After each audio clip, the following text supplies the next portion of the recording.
Oh, thank you, thank you, John Karani, for your insights, and trying to open the horizons on what you are doing in Kenya is so critical, because, as you know, we are moving very fast in opening up the African economy. We just heard the other day that Burkina Faso has opened its borders to all Africans. Kenya, like last year or the beginning of this year, it opened borders again for all Africans to be, visiting Kenya visa-free. This has a key.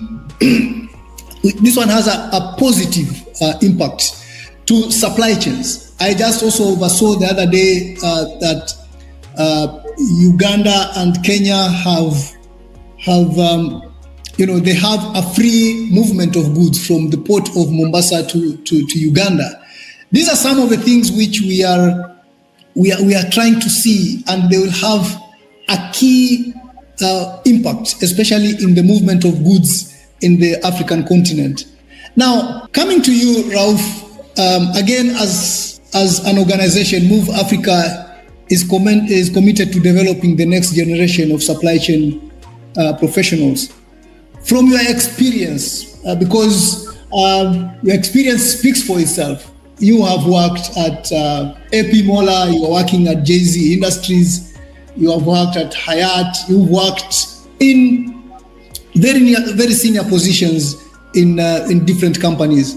And for me as a professional as well, I believe in, transferring those leadership and management skills to our SMEs. So from your experience, how can senior leaders and managers mentor SMEs to adapt scalable practices that fuel growth?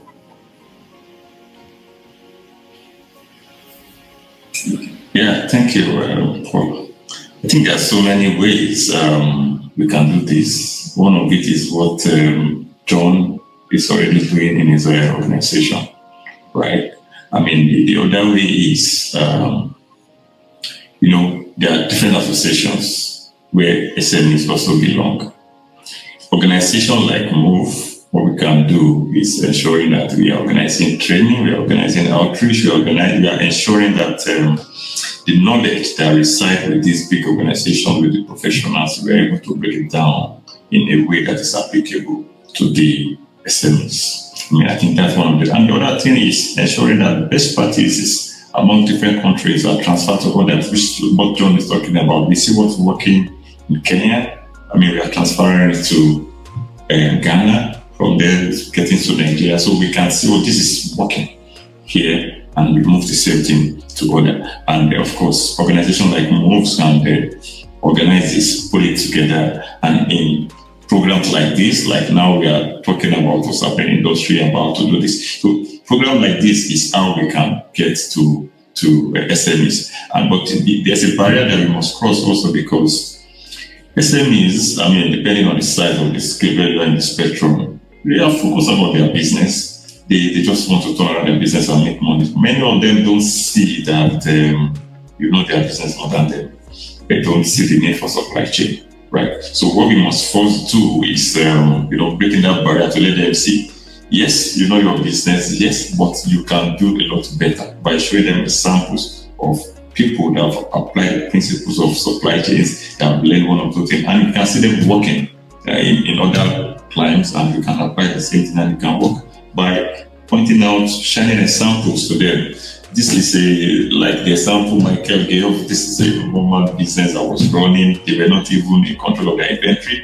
Now they apply spreadsheets. They start to monitor the inventory. It grows. Even now the business left, even the son or the daughter take it from there, and the business is growing, and we can see that it's becoming more and more. So examples like this are very key, bringing it to light for SMEs, for business owners, help them to see that yes, you can do things in a better way, right? So that's one of the things we can do. The other thing is we can also do is, focusing on the tools, on the specifics that they need to learn to improve, bringing industry knowledge to them through all this like Ministry of Trade, Ministry of Commerce, Chambers of Commerce, so we can pull them together, trade them. This is the direction of the country. This is where the government invests. This is where you can get credit, because what SMEs want here is about credit or about support, about financial support.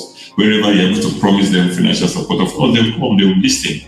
And from there we can, so we are getting financial support. This is how to utilize the fund properly, so you don't get yourself in debt, because whatever fund you get is not free. I mean, you have to run your business, make profit, and then return it. And this is how you should run your business, such that it's profitable. You are able to make money for yourself and return whatever credit you have with the interest. So I think these are one of the areas. The other thing I was thinking about is, professionals like ourselves in different industry can volunteer from time to time, which is like what we are doing now, taking out of our time to actually speak about the industry. And the other thing we can do is to serve as consultants, to these SMEs in specific areas. Of course, I mean, you can see that some organizations actually struggle with how to move the materials or their goods from one point to the other. You can see that transport costs from their plant or their factory or their shops to the customer is a huge part of their cost. And because of that, I mean, of course, many of them are losing the fund, they are losing the customers. So trying to focus on this area and say, this is how you can improve, this is how you can optimize in this particular area, because no one knows it all, but you can get experts in each of those small fields, organize a training, organize conferences, organize through the different bodies they are into, and show them this we can do better, this we can do better, and this we can do better, and show them examples of who and where this has been done better. I think it's this is how I think a professional like ourselves can support the SMEs and grow, because like John highlighted earlier, SMEs are actually the drivers of growth in most economies. So we need to enable them, we need to support them, and we need to ensure that the knowledge is there for them to grow. Thank you. Thank you. You're welcome. Thank you so much for your insights. And honestly, your experience is really helping us to really understand on how we can be able to help SMEs. And also, this is also one of the platforms which is helping SMEs also to be able to understand what supply chain is all about. Now, I'm coming back to you, Michael, with the question I've put pending to you. Maybe you can take some few minutes to debunk it for our viewers and our listeners, so that they can be able to understand. Before now, we go back to the last set of question to be able to wrap up this live stream. Doctor, thank you. To answer that question, for me, it's very simple. Here we talk about keeping it simple, and we also talk about something small. So, what is, first of all, very important to do vis-a-vis your resources is to start small. You need to choose the tool that currently solves your most urgent pain. And that's why I said adapt scalable practices. Choose the tool that speaks to your urgent pain, the most urgent pain. For every business, every SMEs I've seen today, apart from the fact that access to fund is very, very limited, visibility is a big concern. And I'm speaking from experience. Today, my wife falls into that category of SMEs today. So I'm speaking from experience. You need to start with something that speaks to your urgent need. 2, you need to start to look at tools that can connect to your sales channel. If your sales channel is WhatsApp, you need to start to look at that, your POS, so that when you want to scale, it becomes easy. There are a lot of tools around. For example, Google Sheets is a tool. You can make use of Google Sheets, Excel templates in a lot of instances. The only thing that is major difference is that a lot of technology and artificial intelligence has been added into these platforms to make it more robust. So if you feel you have that resources to scale now, you are free.